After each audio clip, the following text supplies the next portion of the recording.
Bonjour les amis, heureux de vous retrouver pour cette nouvelle Actu du Geek, une Actu du Geek un peu spéciale.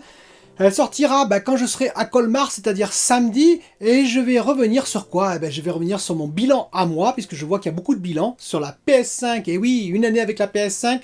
Comment s'est passé mon mariage avec la PS5 durant cette première année? Est-ce que j'ai divorcé ou pas? Eh bien je vous dis à tout de suite pour en savoir plus.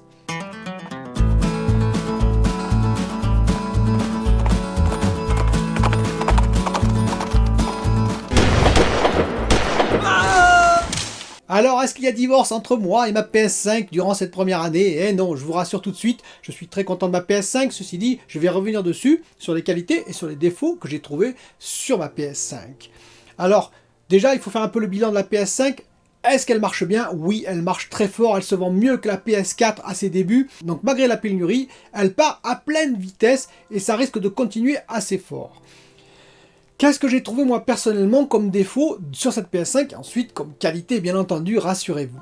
Alors les défauts pour moi ils sont pas nombreux. Le premier défaut, on a parlé du cold wine mais je n'ai pas le cold wine, c'est-à-dire je n'ai pas ce petit bruit.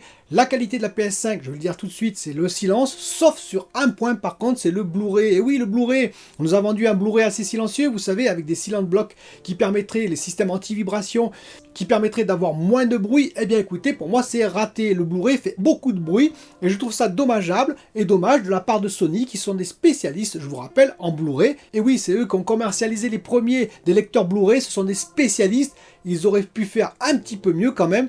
Il faut savoir que côté Xbox, je fais un petit comparatif, ça fait du bruit, le Blu-ray, mais moins que du côté de la PS5, ce qui est quand même un comble. Donc ça c'est un petit défaut pour moi. Heureusement, lorsque vous lisez des Blu-ray de films, ça se calme. Il y a sans doute un débit beaucoup moins important que lorsque vous mettez un Blu-ray jeu, où là par contre, ça turbine un max. Heureusement, ils ont fait un patch, parce qu'avant, en plus, ça se déclenchait tout le temps. Lorsque j'ai fait Spider-Man Miles Morales, j'avais un Blu-ray, je l'ai acheté en Blu-ray, et ça se déclenchait toutes les 5 minutes, c'était assez horrible.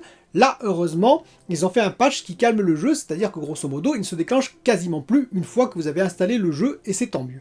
Le deuxième défaut que je trouve, moi personnellement, c'est le design. C'est-à-dire qu'au début, je la trouvais pas si mal que ça, je la trouvais très novatrice. Je l'avais dit d'ailleurs dans plusieurs vidéos. Maintenant qu'elle est dans le salon depuis un moment, écoutez, voilà, quand même, elle est assez mastoc, on va dire. Et j'aurais préféré qu'elle soit noire pour être un peu plus discrète. Sony aurait pu proposer sans doute des coques noires tout de suite pour la rendre un peu plus discrète. C'est mon avis, dites-moi ce que vous en pensez. Mais voilà, je trouve que côté design, elle est novatrice, certes, mais finalement, je ne trouve pas le design topissime avec le temps. Alors quelques autres points qui ne sont pas des gros défauts, mais quand même des défauts qui sont assez réalistes. Rappelez-vous, au début, lorsque la Xbox est sortie et la PS5, il y en a beaucoup qui disaient « Oui, mais la PS5, elle a plus d'exclus, tu verras, dans l'année, etc. etc. » La réalité, c'est qu'au bout d'un an, ça commence maintenant à se niveler. Pourquoi? Parce qu'il y a eu pas mal d'exclus PlayStation, vous l'avez vu, qui sont repoussés. Et bien entendu, en particulier Horizon Forbidden West, mais aussi, rappelez-vous, God of War, qu'on nous avait annoncé pour 2021. Donc tout ça c'est repoussé, ce n'est pas grave, je préfère un jeu repoussé, je vous le répète, qu'un jeu mal fini, et on a vu ce que ça a donné actuellement avec Battlefield 2042 ou GTA Trilogy, et j'en passe, il y en a beaucoup d'autres comme ça, donc je préfère un jeu bien fini. Mais ceci dit, ça fait que la gamme de jeux sur la PS5 première année, il n'y en a pas quand même floraison. Il y en a, certes, mais pas floraison. Alors j'ai joué à plusieurs jeux, je vais en parler après, et j'ai pris quand même beaucoup de plaisir, je le précise. Petit et léger défaut, mais là je chipote, c'est pas vraiment un défaut, la DualSense. La DualSense, elle est superbe, c'est une superbe manette, j'en parlerai après dans les qualités. Malheureusement, je la trouve encore largement sous-exploitée. Elle était pas mal exploitée dans Returnal, j'ai beaucoup apprécié. Dans Astro, bien entendu, c'était la vitrine de la PS5 et de la DualSense. Dans Returnal, elle était très bien exploitée, mais il y a pas mal de jeux où finalement, le minimum, le strict minimum syndical est fait, comme on dit, voire même pas du tout, et c'est un peu dommage lorsqu'on a un objet technologique comme ça entre les mains, on attend quand même à ce que ce soit exploité par les développeurs. Tout comme le Tempest. Returnal, encore lui, exploitait très bien le Tempest, je pense. En tout cas, la sonorité dans Returnal est juste magnifique, on s'y croit, ça tourne dans tous les sens, c'est très beau. Mais c'est une des rares exceptions finalement pour l'instant, et c'est un peu dommage, c'est-à-dire que grosso modo, la technologie embarquée dans la PS5 est encore peu exploitée en termes audio et en termes DualSense en tout cas. Alors, quelles sont les qualités de la PS5? Eh bien déjà l'interface. Et oui, l'interface, j'aime beaucoup. Je vous l'ai déjà dit plusieurs fois sur la Xbox, l'interface n'est pas si mal que ça. Il ne faut pas exagérer, mais il faut être habitué. Moi, je suis habitué effectivement aux anciennes interfaces PlayStation, et je trouve que cette nouvelle interface, même si elle est différente, elle est lisible, elle est simple et lisible, un peu plus que quand même côté Xbox. Donc voilà, c'est une interface qui, pour moi, c'est un point positif. Le point positif aussi, c'est les trophées, l'accessibilité directement à des parties de jeu. Là encore, si c'est exploité, et ce n'est pas exploité par tous les jeux, loin de là. Mais ça va venir avec le temps, je pense, et c'est très intéressant parce que vous pouvez directement aller là où vous avez manqué, par exemple, un bout de mission, une mission secondaire, etc. etc. C'est une très très bonne idée. Bon, le SSD, bien entendu, c'est une qualité, comme chez Xbox, entre parenthèses. Le SSD sur console, les consoles avec SSD, ouf, merci PlayStation et Xbox de nous avoir collé des SSD dans les consoles, ça fait vraiment du bien. Et ça nous empêche maintenant de revenir sur les anciennes consoles. C'est très difficile d'attendre 2 minutes ou 3 minutes que son jeu s'ouvre. Alors qu'avec la PlayStation, c'est très très rapide, comme la Xbox d'ailleurs. Comme j'en ai parlé tout à l'heure, la qualité, le DualSense, quand c'est utilisé comme il faut, Returnal par exemple, c'est juste un plaisir et c'est même surprenant. Ce que j'aime beaucoup aussi sur les manettes PlayStation, il n'y a pas que la DualSense, la DualShock faisait pareil, j'ai trouvé ça excellent dans Deathloop par exemple, c'est lorsque Juliana, dans Deathloop, vous parle à travers la manette. Alors, il est mieux de jouer avec un casque, certes avec le Tempest, en particulier sur Returnal, mais aussi avec Deathloop, c'est marrant de jouer avec le 5.1, c'est ce que je fais, et avec la manette qui de temps en temps vous parle, c'est assez surprenant, ça me fait toujours sourire. Le Tempest de la PS5 est juste magnifique, pourquoi j'en parle? Parce que je vous rappelle quand même que la PS4 et la PS4 Pro, mais la PS4 surtout, la gestion du son était pas terrible du tout. Là, on a une vraie puce qui gère totalement le son en 3D en plus. C'était pas du tout le cas de la PS4 et de la PS4 Pro, et ça s'entend la différence. Les jeux, eh oui les jeux, moi j'ai beaucoup aimé les jeux auxquels j'ai joué. Alors certes, j'ai joué à beaucoup plus de jeux sur Xbox parce que j'ai découvert l'univers Xbox, le Game Pass, et qu'en plus il y a une flopée de jeux avec le Game Pass.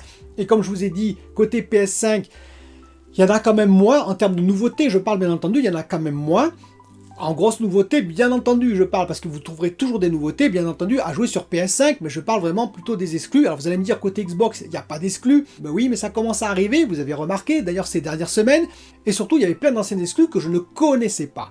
C'est exactement l'inverse, si quelqu'un de Xbox débarquait sur la PS5, avec les 20 jeux que vous savez qui sont directement accessibles gratuitement, plus les quelques nouveautés qu'on a eues dans l'année, bien entendu, le cas inverse serait exactement pareil.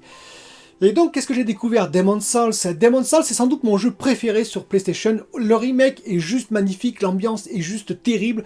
Et là, en termes de visuel et de graphique, c'était juste le plus beau jeu pour moi, je vous le dis, de tous ceux que j'ai joué actuellement sur PS5. Returnal, bien entendu, extrêmement difficile, mais j'ai joué à Returnal et j'ai adoré l'ambiance aussi. Je trouve qu'il y a une ambiance vraiment particulière, novatrice. En termes de sonorité, c'est juste superbe. Et bien entendu, en termes de gameplay, de nervosité, c'est topissime. Vraiment, c'est un jeu que je conseille, même s'il est très difficile. J'ai également joué à Spider-Man Miles Morales. J'ai retrouvé l'univers de Marvel et j'ai adoré ce Spider-Man. J'ai retrouvé ce mélange de moquerie et en même temps un peu dramatique. Bref, j'ai beaucoup aimé cette histoire qui est assez courte, mais qui est très très bien. J'ai également joué à Resident Evil Village. Alors oui, je sais que les anciens opus sont mieux, que certains n'ont pas apprécié cet opus, mais moi j'ai bien aimé cet opus également. J'ai joué à Deathloop, donc vous voyez, j'ai joué à quelques jeux quand même sur PS5, j'ai joué à Deathloop. J'ai trouvé que Arkane Studio avait fait du très bon boulot. Je n'ai pas joué à Ratchet & Clank par contre parce que c'est pas mon style de jeu. J'avais fait un ancien Ratchet & Clank. Je suis assez éclectique en termes de jeu. Je vous rappelle que le week-end dernier, j'ai quand même joué à LoL, j'ai joué à Magic Arena, j'ai joué à Forza Horizon 5 et j'ai joué à Halo Infinite en multijoueur. Donc on peut pas dire que ce sont tout à fait les mêmes jeux. Mais là non, Ratchet & Clank, ça me plaît pas trop. Mais en tout cas, le jeu a l'air superbe. Mais c'est vrai qu'on attend maintenant les nouveautés. Vous savez que je suis très jeu sur PlayStation, très jeu action, aventure, narratif. Et bien entendu, The Last of Us 2, j'avais adoré. J'attends bien entendu le futur Horizon, Forbidden West. J'attends God of War, Ragnarok avec impatience. Donc il y a pas mal de nouveautés en 2022, mais quand même, ça me fait dire qu'il n'y aura pas énormément et pléthore de jeux non plus en 2022. Probablement qu'il faudra attendre 2023-2024 pour voir notre satisfaction enfin remplie avec plein de jeux, plein d'exclus qui arriveront. On pense en particulier à Insomniac Games qui va sortir, vous savez, Wolverine et qui va sortir le nouveau Spider-Man, mais il y a plein d'autres jeux qui arriveront, je pense, de tous les studios PlayStation. Donc, conclusion de cette année, je suis très content d'avoir eu la PS5. Je sais que certains d'entre vous la cherchent encore, désespérément. Peut-être qu'à Noël, ça va un peu se débloquer, mais ça sera encore difficile, au moins sur 2022 minimum, voire 2023.